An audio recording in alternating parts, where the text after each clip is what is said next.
This definitely upped my sim experience. Welcome to the review. Today we are reviewing my Fanatec Direct Drive QR2 wheelbase. I love it. It is hooked up here to the old CSL Elite system. That's what I had before this.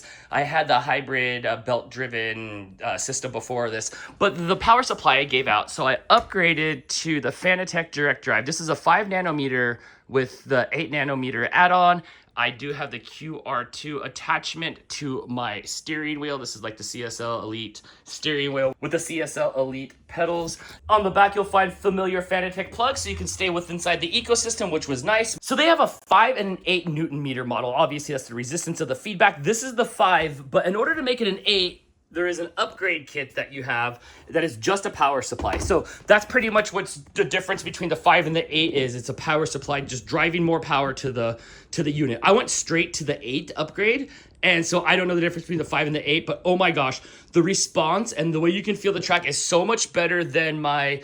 what did I have? I had the CSL Elite, the one that's a little bit plasticier, and it was the belt-driven system. So this one is straight direct drive, and you can really feel the responsiveness on the track. It's really nice to feel like these little movements, you know, like the little responsiveness. So it just feels like it.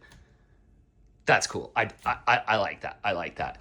So if you're looking for an upgrade and want to stay in the same Fanatec ecosystem, like I said, all I had to do was get a slip fix and I upgraded to the 8 Newton meter direct drive system. I recommend this. I am having a great time with this thing. It's so cool looking. There's a couple mounts on the back, you know, so you can mount your little third-party screen stuff on here is what I'm working on. So I approve.